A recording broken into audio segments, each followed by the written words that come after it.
आपने भुजंग आसन का अभ्यास कर लिया। अब मैं आपको जो अगला आसन का अभ्यास सिखा रही हूँ, इसका नाम है अर्ध शलभासन। ठीक है, शलभासन को इंग्लिश में लोकस्ट पोज कहते हैं। अर्ध मीन्स हाफ लोकस्ट पोज। तो इसके अभ्यास के लिए आपको क्या करना है, दोनों पैरों को इस तरीके से जोड़ना है। अब अपने हाथ को क्या करना है, अपनी बॉडी के साइड में रखिए, ऐसे इस तरीके से साइड में रख लिया।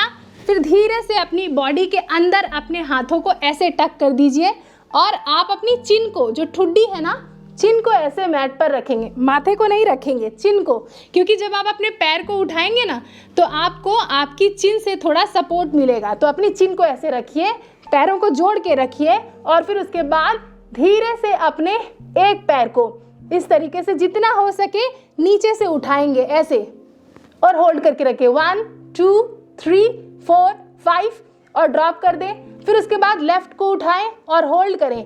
1 2 3 4 5। इस तरीके से जब आप पैर को उठाएंगे ना तो आपको आपके पूरे थाई मसल्स, आपके पूरे के पूरे हिप मसल्स को थोड़ा टाइट करके रखना है और इसका पूरा इफेक्ट आपकी कूल्हे की जो हड्डी है ना, हिप की जो मांसपेशियां हैं, इन पर बहुत अच्छा असर देखने के लिए मिलेगा।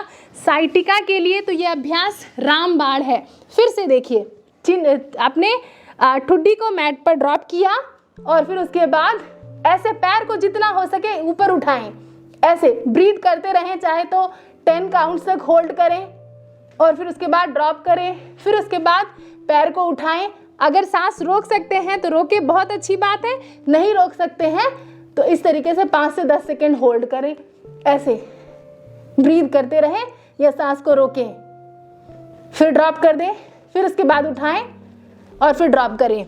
तो कितनी बार ये अभ्यास करना है?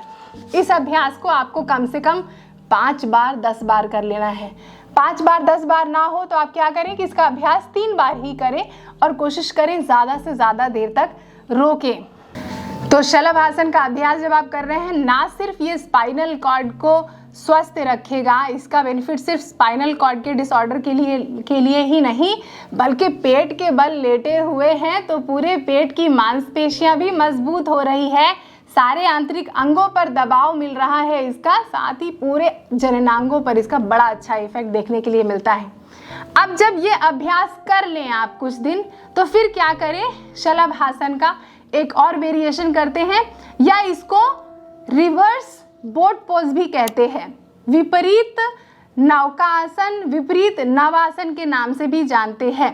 तो आप क्या करें, पेट के बल ऐसे ही लेटे रहें और दोनों हाथों को ऐसे अपने सर के ऊपर इस तरीके से स्ट्रेच करके लेट जाएं, ऐसे, और पेट के बल लेट जाएं।